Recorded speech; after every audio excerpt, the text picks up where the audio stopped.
Hope you all are doing well. आज हम लोग डिस्कस करेंगे फुल लेंथ टेस्ट सीरीज भी, ये हमारा सेकेंड पार्ट है। तो देखते हैं नेक्स्ट क्वेश्चन क्या है। यहाँ आपसे पूछा गया है द बहमानी किंगडम, जो बहमानी किंगडम है वो किसके द्वारा फाउंड किया गया था। ऑप्शंस आर अहमद शाह, अलाउद्दीन हसन, महमूद गवान और फिरोज शाह बहमानी। इसका सही आंसर क्या हो जाएगा, ये फाइंड किया गया था अलाउद्दीन हसन के द्वारा। बी इसका सही आंसर हो जाएगा।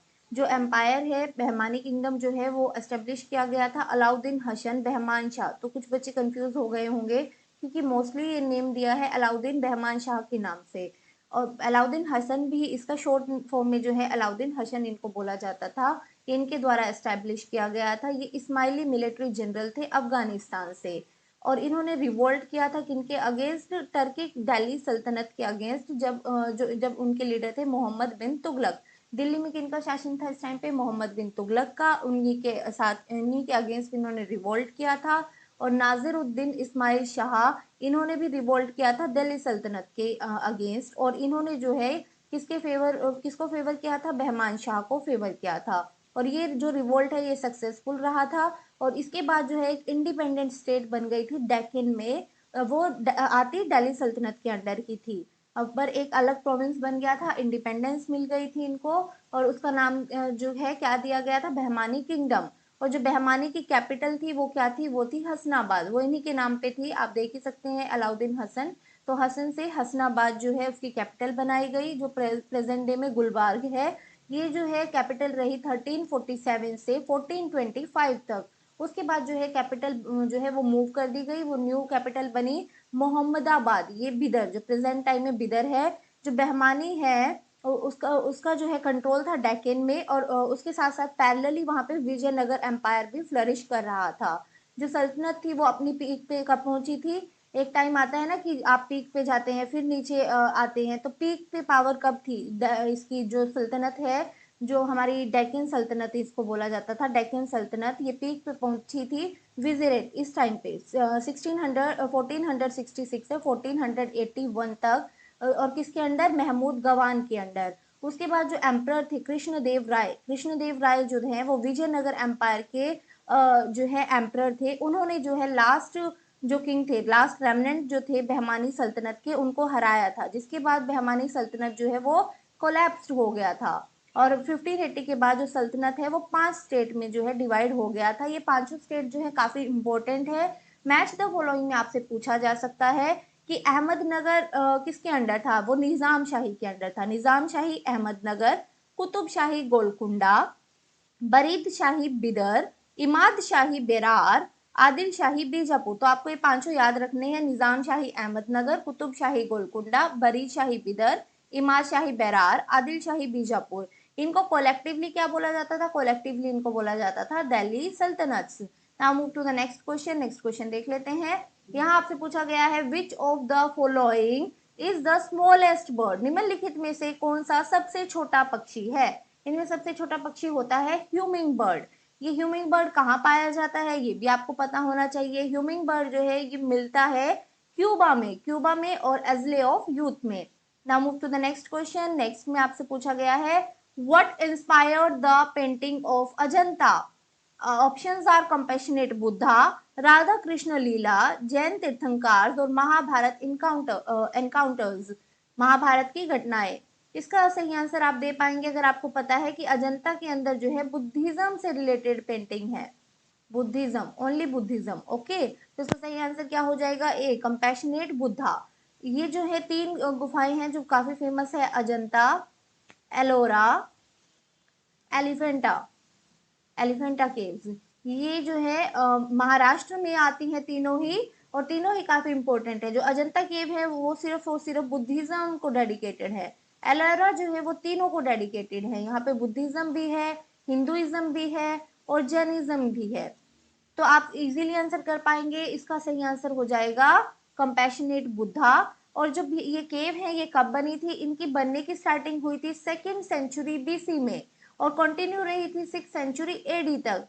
जो पेंटिंग्स हैं और स्कल्पचर्स हैं इस केव में, अजंता की केव में, वो इंस्पायर्ड हैं बुद्धिज्म से और उसके कंपैशनेट इथोस से। Unleashed a search of artistic excellence जो अनमैच्ड है ह्यूमन हिस्ट्री में।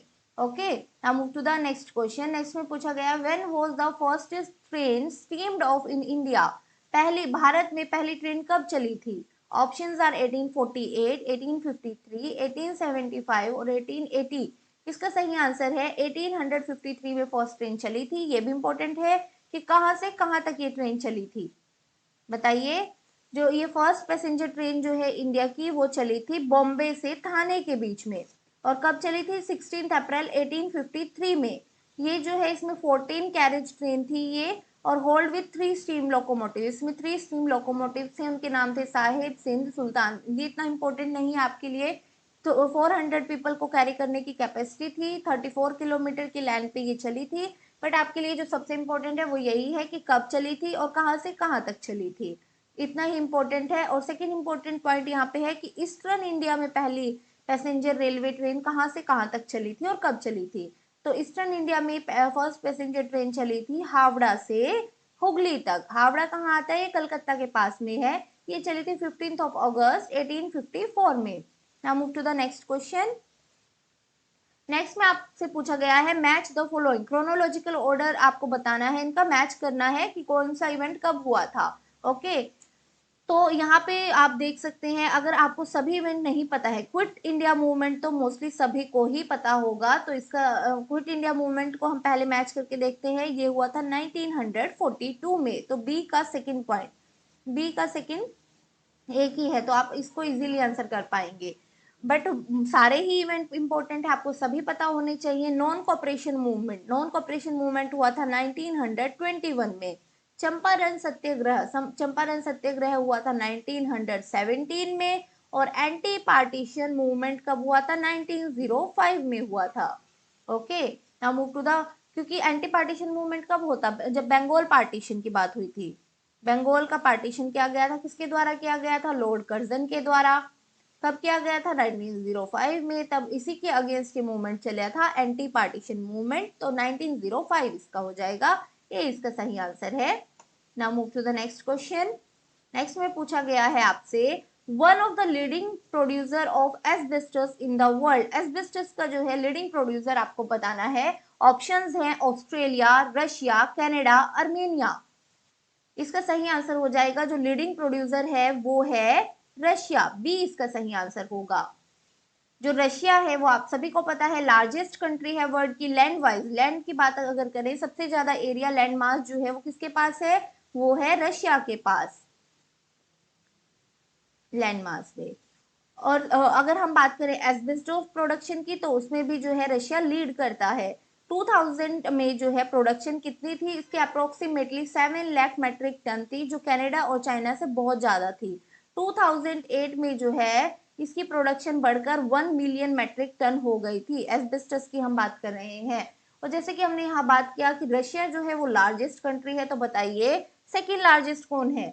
सेकेंड लार्जेस्ट पे आता है कनाडा। कनाडा सेकंड लार्जेस्ट है। और उसके बाद आप ये बताइए क्या इंडिया टॉप 10 में आता है according to land mass? Top 10 country में आता है? जी बिल्कुल आता है। तो कौन से नंबर पे आता है? ये आता है 7th पे।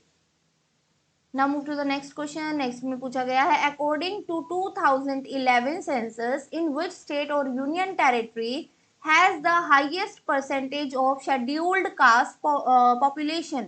2011 की जनगणना के अनुसार किस राज्य और केंद्र शासित प्रदेश ने अनुसूचित जातियों की आबादी का सबसे अधिक प्रतिशत है? Options are Punjab, Uttar Pradesh, West Bengal, Karnataka. इसका सही आंसर है सबसे ज्यादा है पंजाब में। सबसे ज्यादा शेड्यूल्ड कास्ट जो है वो पंजाब में है according to 2011 census. Next question में पूछा गया है dispute between state of India comes to supreme court under. जो भारत के राज्यों के बीच में विवाद होता है सर्वोच्च न्यायालय के अंतर्गत आता है। किसके अंतर्गत आता है? जल्दी से बताइए। क्या वो ओरिजिनल जुरिस्डिक्शन में आता है, एपिलिएट जुरिस्डिक्शन में आता है, या एडवाइजरी जुरिस्डिक्शन में आता है, या इनमें से कोई भी नहीं? इसका सही आंसर क्या होगा?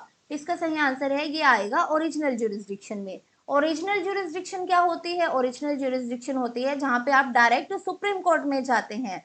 एपिलेट जुरिस्डिक्शन क्या होती है? जहां लोअर कोर्ट से आप अपील करते हैं सुप्रीम कोर्ट में। मीन्स पहले ये केस जो है कहाँ गया? मान लो सबसे पहले गया डिस्ट्रिक्ट कोर्ट, देन गया हाई कोर्ट, एंड देन जाएगा सुप्रीम कोर्ट में। तो इस तरह जो होता है वो होता है एपिलिएट जुरिस्डिक्शन, अपील गई है आपकी। एडवाइजरी जुरिस्डिक्शन का केस एक ही होता है, वो होता है प्रेसिडेंट। प्रेसिडेंट जो है वो एडवाइस ले सकते हैं सुप्रीम कोर्ट की।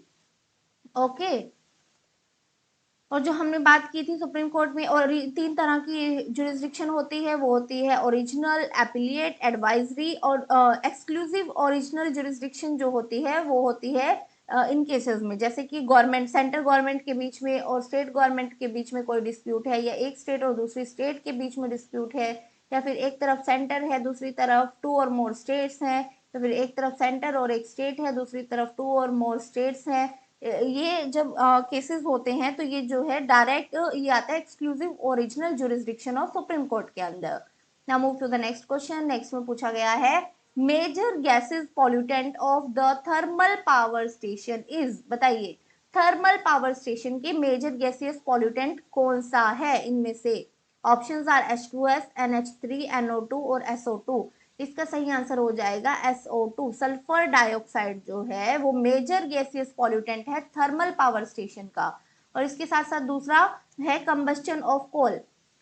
Combustion of coal, sulphur dioxide और कंबस्टन ऑफ कोल ये मेजर इंपॉर्टेंट सोर्स हैं पर्टिकुलेंट एयर पोल्यूशन के थर्मल पावर प्लांट्स के अंदर। और जो अमाउंट होता है फ्लाई ऐश का और सल्फर डाइऑक्साइड का वो किस पे डिपेंड करता है? वो डिपेंड करता है सल्फर और ash content in the fuel used.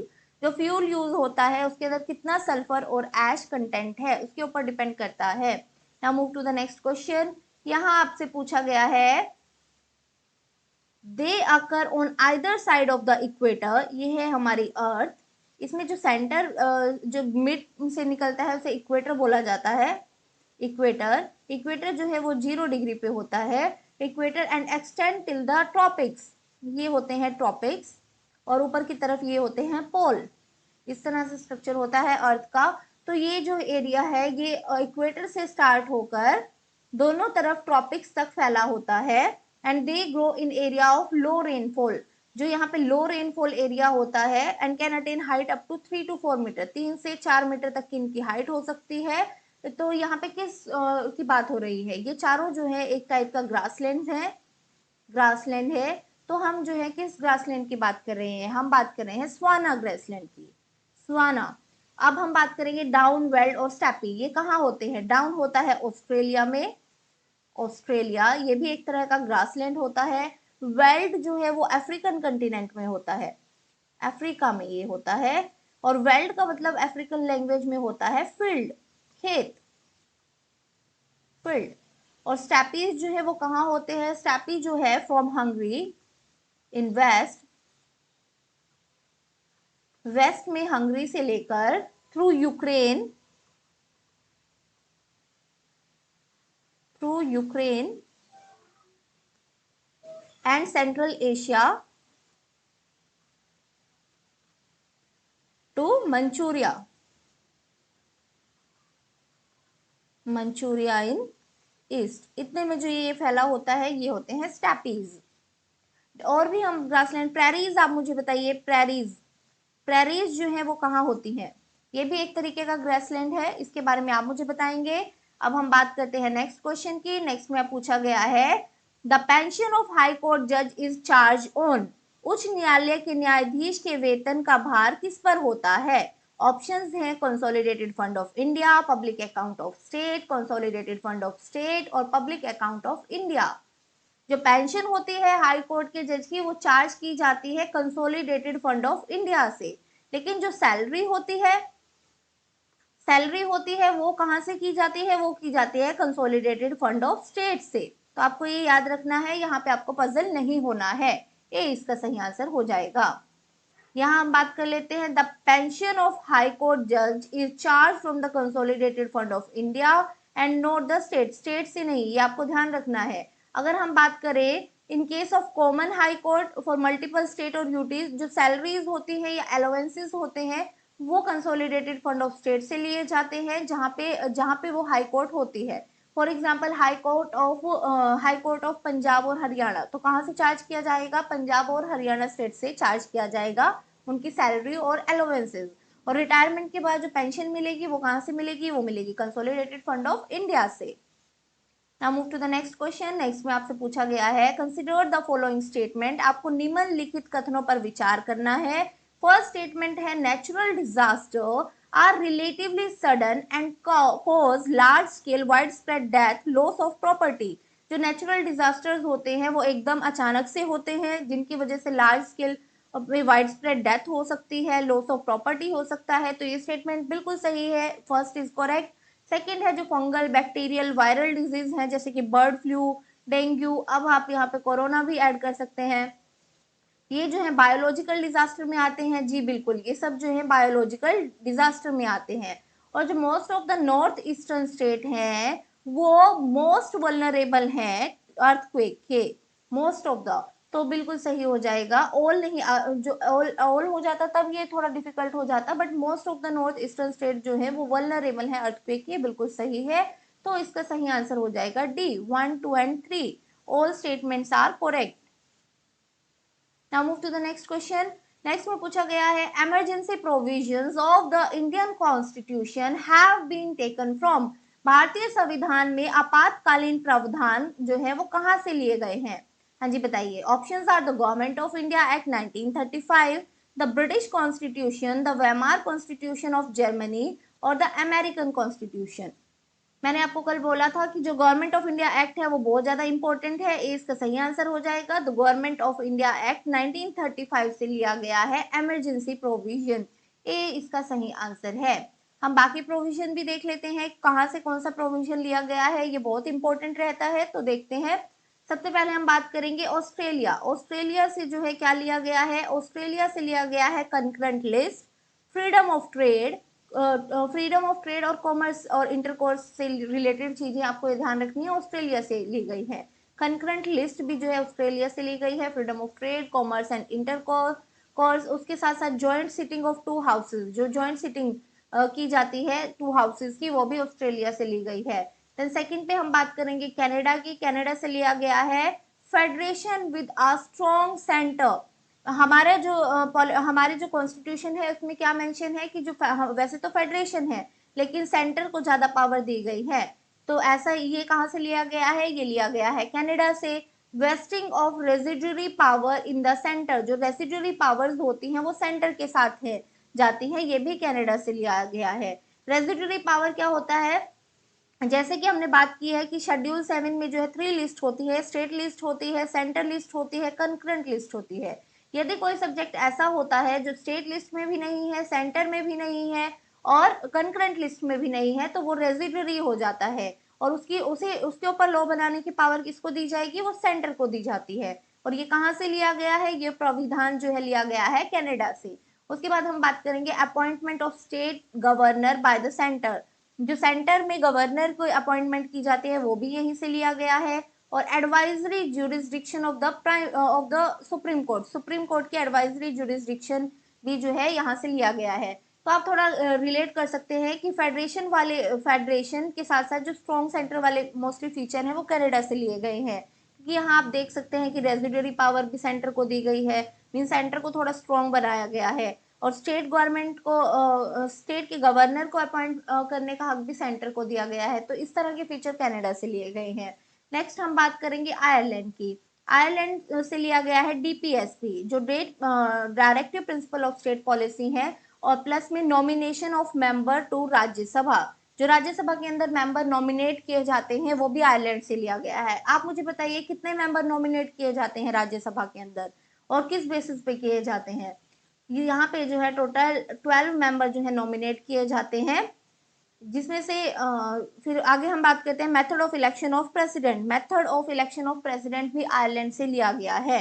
Japan से क्या लिया गया है? जापान से लिया गया है प्रोसीजर एस्टेब्लिश बाय लॉ।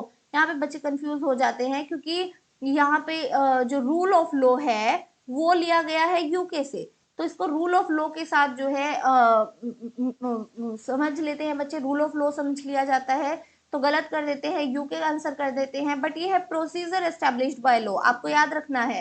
अगर पूछा जाए प्रोसीजर एस्टेब्लिश्ड बाय लॉ तो जापान हो जाएगा, अगर सिंपली रूल ऑफ लॉ पूछा जाए तब यूके होगा। सोवियत यूनियन से क्या लिया गया है? सोवियत यूनियन से ली गई है फंडामेंटल ड्यूटी और ideal of justice, social, economic and political. जो प्रियम्बल के अंदर मेंशन है। उसके बाद हम बात करेंगे यूके से। यूके से काफ़ी चीज़ें ली गई हैं, क्योंकि उन्होंने यहाँ पे रूल किया है, तो इसीलिए वहाँ से बहुत सारी चीज़ें ली गई हैं। यूके से पार्लियामेंट्री गवर्नमेंट लिया है, पार्लियामेंट्री फॉर्म ऑफ गवर्नमेंट। दो तरीके की गवर्नमेंट होती है, या तो प्रेसिडेंशियल फॉर्म ऑफ गवर्नमेंट होती है जहाँ पे प्रेसिडेंट जो है वो किंग होता है, एक होता है पार्लियामेंट फॉर्म ऑफ गवर्नमेंट जहाँ पे जो लोअर हाउस है वो अपने मेंबर को एज अ, जैसे यहाँ पे प्राइम मिनिस्टर के पास यहाँ ज़्यादा पावर होती है, तो ये पार्लियामेंट्री फॉर्म ऑफ गवर्नमेंट का एग्जाम्पल है। रूल ऑफ लॉ है, लेजिस्लेटिव प्रोसीजर, सिंगल सिटीजनशिप, जैसे अमेरिका में ड्यूअल सिटीजनशिप होती है। ड्यूअल में क्या मतलब होता है कि आप जो है सिटीजन है, एक तो अपने जो आपकी स्टेट है वहां के भी आप सिटीजन माने जाते हैं और अपनी कंट्री के भी माने जाते हैं, लेकिन इंडिया में ऐसा नहीं है, यहाँ पे सिर्फ सिंगल सिटीजनशिप है, ये यूके से लिया गया फीचर है। कैबिनेट सिस्टम है, यहाँ पे प्रेरोगेटिव रेट्स, पार्लियामेंट्री प्रिविलेजेस, ये सब जो है यूके से लिए गए हैं। नेक्स्ट हम बात करेंगे जर्मनी। जर्मनी से क्या लिया गया है? जर्मनी से लिया गया है suspension of fundamental right during emergency. जब इमरजेंसी लगती है तो आपके फंडामेंटल राइट को सस्पेंड कर दिया जाता है, ये लिया गया है जर्मनी से। फिर हम बात करेंगे साउथ अफ्रीका से क्या लिया है। साउथ अफ्रीका से लिया है procedure for amendment in the Indian constitution, कि इंडियन कॉन्स्टिट्यूशन को अगर अमेंड करना है उसका क्या प्रोसीजर होगा, ये लिया गया है साउथ अफ्रीका से। उसके साथ साथ जो इलेक्शन होते हैं मेंबर ऑफ राज्यसभा के, वो भी साउथ अफ्रीका से लिया गया है। फ्रांस से लिया गया है रिपब्लिक आइडियल्स। आइडियल्स जैसे कि लिबर्टी, इक्वालिटी, फ्रेटर्निटी, आपको पता है जो फ्रांस में रेवोल्यूशन हुआ था तो आप इससे रिलेट कर सकते हैं, तो ये रेवोल्यूशन में ये वर्ड जो है फ्रांस से ही आए थे, लिबर्टी, इक्वालिटी, फ्रेटर्निटी। और ये कहाँ मेंशन है? ये मेंशन है प्रियम्बल के अंदर। तो ये कहाँ से लिए गए हैं? फ्रांस से लिए गए हैं। तो हमने डिस्कस कर लिया है कि कौन कौन से फीचर जो है हमने बोरो किए हैं किस कंट्री से, हमारे इंडियन कॉन्स्टिट्यूशन के अंदर, ये बहुत इंपॉर्टेंट रहते हैं। Now move to the next question. Next question में आपसे पूछा गया है, एक तरफ जो है आपको सेंचुरीज दी गई हैं, नेशनल पार्क्स दिए गए हैं, दूसरी तरफ उनकी स्टेट के साथ आपको मैच करना है कि वो कौन सी स्टेट में है। बताइए, कि सारे ही बहुत फेमस है, मोस्टली सबको सारे ही पता होंगे, तो जल्दी से मैच कर दीजिए। गिर सेंचुरी, गिर सेंचुरी आता है गुजरात में। यहाँ पे लायन पाए जाते हैं। लायन जो है सिर्फ और सिर्फ जो है इंडिया में पाए जाते हैं और सिर्फ गिर सेंचुरी में पाए जाते हैं, तो ये काफी इंपॉर्टेंट हो जाता है। बी, गिर सेंचुरी इन गुजरात। काजीरंगा सेंचुरी जो है ये कहाँ है? काजीरंगा है असम में। ये जो है राइनोसोर्स के लिए जो है बहुत फेमस है, राइनोस के लिए। ओके। और उसके बाद हम बात करेंगे Corbett national park. Corbett national park है उत्तराखंड में। ये फर्स्ट नेशनल पार्क था इंडिया का जो उत्तराखंड में है, और जिम कॉर्बेट के नाम पे इनका नाम है, Jim Corbett. Bhitarkanika national park जो है वो कहाँ है? ओडिशा में है। यहाँ पे क्रोकोडाइल जो है बहुत फेमस है, क्रोकोडाइल। भीतरकनिका, ओडिशा। तो इसका सही आंसर बताइए क्या है? इसका सही आंसर 39 का सही आंसर है बी। बी इसका सही आंसर हो जाएगा। Now move to the next question. Next question हम देखते हैं। नेक्स्ट में आपसे पूछा गया है, salinization occur when the irrigation water accumulated in the soil evaporates। सैलिनाइजेशन कब होता है? जब इरिगेटेड वाटर जो है सॉइल में वो होता है, वो एवोपोरेट हो जाता है और अपने पीछे क्या छोड़ देता है? सोल्ट और मिनरल छोड़ देता है, जिसकी वजह से क्या होता है? सैलिनाइजेशन होता है इरिगेटेड लैंड में। तो बताइए, इससे क्या होगा? इंक्रीज होगा क्रॉप प्रोडक्शन, या फिर ये सॉइल को इम्परमिएबल बना देगा, या फिर वाटर टेबल राइज होगा इससे, या फिल कर देगा ये एयर स्पेस को सॉइल के अंदर वाटर के साथ जो है। जल्दी से बताइए इसका सही आंसर क्या है? इसका सही आंसर है ये बना देता है सॉइल को इम्परमिएबल। सॉइल इम्परमिएबल बन जाती है सैलिनाइजेशन की वजह से। बी, बी इसका सही आंसर होगा। नेक्स्ट क्वेश्चन देखते हैं। नेक्स्ट में आपसे पूछा गया है, who wrote the Indian constitution by hand. संविधान को हाथ से किसने लिखा था? Options are Sachchidananda Sinha, H C. Mukherjee, B N. Rau और प्रेम बिहारी नारायण रायजादा। इसका सही आंसर है ये हाथ से लिखा गया था प्रेम बिहारी नारायण रायजादा के द्वारा। हम देख लेते हैं इसके बारे में। जो ओरिजिनल कॉन्स्टिट्यूशन है इंडिया का वो हैंड रिटन है, ब्यूटीफुल कैलीग्राफी में वो लिखा गया है। किसके द्वारा लिखा गया है? प्रेम बिहारी नारायण रायजादा के द्वारा लिखा गया है। हर एक पेज जो है वो ब्यूटीफुली डेकोरेटेड है, आर्टिस्टों के द्वारा, जो आर्टिस्ट कहाँ से बिलोंग करते थे, शांति निकेतन से। उनके नाम है बिहोर राम मनोहर सिन्हा और Nandlal Bose. Now move to the next question. ये भी पूछा जा सकता है कि उसको ब्यूटीफाइड, जो हमारा इंडियन कॉन्स्टिट्यूशन है, उसको डेकोरेट किसके द्वारा किया गया, तो वो शांति निकेतन से बिलोंग करते थे। नाम था उनका बिहोर राम मनोहर सिन्हा और नंदलाल बोस। ये भी आपको ध्यान रखना है। नेक्स्ट में पूछा गया है which was the first Indian product to get the geographical indication tag। निम्नलिखित में से कौन सा प्रथम भारतीय उत्पाद था जिसे भौगोलिक संकेत का टैग दिया गया था। ये मुझसे आप सभी को पता होगा। इसका सही आंसर है दार्जिलिंग टी। आप मुझे बताएंगे कि ये कब दिया गया था, जल्दी से बताइए। हाँ जी, ये दिया गया था 2004 में। 2004 में दार्जिलिंग टी को जो है ज्योग्राफिकल इंडिकेशन टैग दिया गया था। ना इसका फायदा क्या होता है ज्योग्राफिकल इंडिकेशन टैग का, ये भी आप मुझे बताएंगे। नेक्स्ट क्वेश्चन में आपसे पूछा गया है stilt roots are found in. जो स्टिल रूट्स होती हैं वो किस में पाई जाती हैं, बनियन में, मेज में, मैंगो में या फिर रोज, बरगद, मक्का, आम या फिर गुलाब। इसका सही आंसर है ये पाई जाती है मेज में, मक्का में पाई जाती है स्टिल रूट्स। नेक्स्ट क्वेश्चन हम देखते हैं। नेक्स्ट में पूछा गया है which of the following is river flowing from central India and joining Ganga Yamuna। निम्नलिखित में से कौन सी वह नदी है जो मध्य भारत से बहती है तथा यमुना में मिल जाती है। मध्य भारत, सेंट्रल पूछा है। आपको पता है घाघर और गोमती ये तो नॉर्थ में आती हैं। कोशी भी जो है वो ईस्ट की तरफ जाती है, यमुना से निकलती है, यमुना से मिलती है ये कोशी और बेतवा। बेतवा जो है वो सेंटर की तरफ से आती है। तो इसका सही आंसर क्या हो जाएगा, डी इसका सही आंसर हो जाएगा। कोसी और बेतवा जो है वो यमुना की ट्रिब्यूटरी है, कि यमुना से मिलती हैं और फिर यमुना जो है वो गंगा रिवर से मिल जाती है। घाघर और गोमती जो है वो ट्रिब्यूटरी है गंगा रिवर की। डी इसका सही आंसर है। बेतवा रिवर जो है उसे वेत्रावती रिवर भी बोला जाता है। Betwa river also known as Vetravati river. और ओरिजिनेट कहाँ से होती है, ये विंध्या रेंज से ओरिजिनेट होती है। नॉर्थ वर्ड की तरफ ये मूव करती है और जाकर यमुना से मिल जाती है। ये यमुना की ट्रिब्यूटरी है। Now move to the next question. उससे पहले नेक्स्ट क्वेश्चन हम देख लेते हैं। नेक्स्ट में आपसे पूछा गया है, ये 45th क्वेश्चन है। यहाँ पूछा गया है consider the following statement regarding peninsular plateau of India. Peninsular plateau के रिगार्डिंग क्वेश्चन आपसे पूछा गया है। फर्स्ट स्टेटमेंट है ये एक ट्रायंगुलर शेप में है, it is triangular in shape. इसकी बात, ये जो है हमारा पेनिसुलर प्लेट्यू है, ये जो है ट्रायंगुलर होता है शेप में और यंगेस्ट लैंडमास है and is a part of youngest landmark. जो फर्स्ट स्टेटमेंट है वो सही है, मींस इसका जो फर्स्ट पार्ट है ये सही है।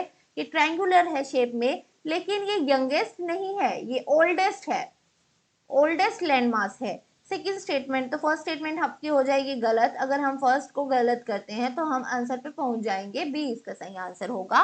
बट हमें सब पता होना चाहिए। हमें सेकंड स्टेटमेंट देखते हैं। जो एवरेज हाइट है प्लेट्यू की वो है 600 से 900 मीटर अबाउ सी लेवल। हाँ जी, ये बिल्कुल सही है। 600 से 900 अबाउ सी लेवल इसकी हाइट है। और थर्ड है most of the peninsular river flow west to east indicating its general slope. ज्यादातर जो है वो कैसे मूव करती है, वो मूव करती है वेस्ट टू ईस्ट। रिवर जो है वेस्ट टू ईस्ट मूव करती है, ये दिखाती है कि इसका स्लोप जो है वो ईस्ट की तरफ है। लेकिन कुछ रिवर्स हैं जो ईस्ट टू वेस्ट मूव करती हैं। मेजर रिवर के नाम बताइए जो ईस्ट टू वेस्ट मूव करती है। सबसे मेन है नर्मदा।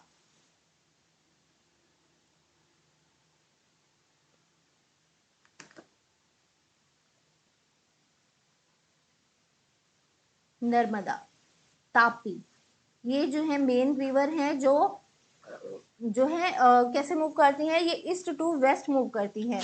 इनका कारण क्या होता है ईस्ट टू वेस्ट मूव करने का, ये जो है विंध्यास और सतपुरा रेंज के बीच में है, विंध्यास और सतपुरा, जिसकी वजह से जो है ये ईस्ट टू वेस्ट मूव करती हैं। नेक्स्ट क्वेश्चन हम देख लेते हैं। नेक्स्ट में आपसे पूछा गया है which of the following is caused by higher concentration of nitrogen and phosphorus. निम्नलिखित में से कौन सा नाइट्रोजन तथा फोस्फोरस की उच्च सांद्रता के कारण होता है। ये ऑप्शंस आर यूट्रिफिकेशन, हार्डनेस, अल्केलिनिटी और एसिडिटी। आप सभी को पता होगा हायर कंसेंट्रेशन जब नाइट्रोजन और फोस्फोरस का हो जाता है तब क्या होता है, यूट्रिफिकेशन होता है। यूट्रिफिकेशन तभी बोलते हैं ना कि ज्यादा फर्टिलाइजर डालेंगे तो वो पानी में चला जाएगा, पानी में जाने के बाद वहां पे पानी में नाइट्रोजन और फास्फोरस की मात्रा ज्यादा हो जाएगी, जिससे वहां का यूट्रिफिकेशन होगा। यूट्रिफिकेशन से क्या होता है, जो एल्गी होती है वो हो जाती है, और जो सनरेज होता है वो नीचे तक नहीं पहुंच पाता है, और ऑक्सीजन भी, जो ज्यादा ऑक्सीजन जो है एल्गी ले लेती है, और नीचे जो लिविंग बींग्स है, फॉर एग्जांपल फिश वगैरह है, इनको जो है प्रॉपर ऑक्सीजन नहीं मिल पाता है और प्रॉपर सनलाइट भी नहीं मिल पाती है, इसलिए ये जो है एक्वेटिक लाइफ के लिए बहुत डेंजरस रहता है। तो इसका सही आंसर है ए, यूट्रिफिकेशन हो जाता है। Higher concentration of nitrogen and phosphorus से होता है eutrophication. Now move to the next question. Next में आपसे पूछा गया है, beside carbon dioxide the other green house gas is, carbon dioxide के अलावा दूसरी हरितगृह गैस कौन सी है? तो वो आपको पता ही होगा, जल्दी से बताइए। CH4N2 ArO2। दूसरी है CH4। CH4 क्या होता है? मिथेन होता है। मिथेन, मिथेन जो है एक और ग्रीन हाउस गैस है। हम देख लेते हैं ग्रीन हाउस गैसेस कौन कौन सी होती हैं, ये सभी इंपॉर्टेंट है। ग्रीन हाउस गैसेस जो है आकर करती हैं दोनों तरीके से, नेचुरली भी होती हैं ये और ह्यूमन एक्टिविटीज की वजह से भी होती हैं। और हैं कौन कौन सी? वो है water vapour, carbon dioxide, methane, nitrous oxide and ozone. ये सब जो है ग्रीन हाउस गैसेस हैं। Now move to the next question. Next में आपसे पूछा गया है, mangroves can serve as a reliable safety hedge against coastal calamities. How do they serve as the safety hedge? कैसे ये जो है सेफ्टी हैच की तरह सर्व करते हैं? ऑप्शन फर्स्ट है, the mangrove swamp separate the human settlement from the sea by a wide zone in which the people do not venture out. Second option है, the mangrove provide food and medicine which the people need after the disaster. Third है, mangrove tree जो होते हैं वो tall होते हैं with dense canopies and serve as shelter during the storms. Fourth option है, mangrove tree do not get uprooted in the tides and calamities due to their wide spread roots. इसका सही answer हो जाएगा D. जो mangrove के tree होते हैं वो अपरूटेड नहीं होते हैं टाइड्स में और कैलामिटीज में, क्योंकि इनकी रूट जो है वो वाइड स्प्रेड होती हैं। तो डी इसका सही आंसर होगा। D is the right answer. जब 2004 में सुनामी आई थी तब जो है इसे बहुत ज्यादा हेल्प मिला था मैनग्रोव से, क्योंकि मैनग्रोव जो है वो इजीली जो है अपरूटेड नहीं होते हैं टाइड्स में और कैलामिटीज में उनकी वाइड स्प्रेड रूट्स की वजह से। नेक्स्ट क्वेश्चन देखते हैं। नेक्स्ट में आपसे पूछा गया है, the lower Gangetic plain is characterized by humid climate with high temperature throughout the year. Which of the following pair of crop is most suitable for the region? Gangetic, lower Gangetic plain पूछा गया है। Lower Gangetic plain में temperature condition क्या होती है? यहाँ का climate humid होता है, हाई टेम्परेचर रहता है पूरे ईयर ही। तो ये कहाँ की बात हो रही है? यहाँ पे कौन सी फसल होती है? ह्यूमिड क्लाइमेट और हाई टेम्परेचर किसके लिए है ये? यहाँ पे होता है पैडी और जूट। सी इसका सही आंसर हो जाएगा, पैडी और jute, lower Gangetic plain. Okay, lower Gangetic plain में क्या आता है? ये वेस्ट बंगाल वाला साइड जो आता है, वेस्ट बंगाल, बिहार, ये वाला एरिया जो है लोअर गैंगेटिक प्लेन में आता है। असम, ब्रह्मपुत्र रिवर वाला एरिया जो है यहाँ पे आता है, और यहाँ पे सबसे ज्यादा क्या होता है? धान होती है और जूट होती है। सी इसका सही आंसर हो जाएगा। The low and deltic plain of Gange and Brahmaputra river that are characterized by swamps and Sundarban, so the people grow paddy and jute there. Okay. Now move to the next question. ये है 50th question. यहाँ पे पूछा गया है, human development index is prepared by, किसके द्वारा ये बनाया जाता है? Options are UNDP, WTO, IMF और WHO। ये बनाया जाता है UNDP के द्वारा। यूनाइटेड नेशन डेवलपमेंट प्रोग्राम जो है प्रिपेयर करता है ह्यूमन डेवलपमेंट इंडेक्स को।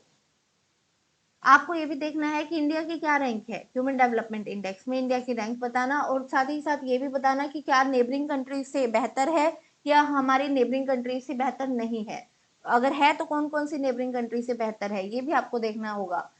ये स्टेटमेंट की फॉर्म में पूछा जा सकता है क्वेश्चन। तो आज के लिए इतना ही। I hope you like the video. Thank you very much. Bye bye and take care.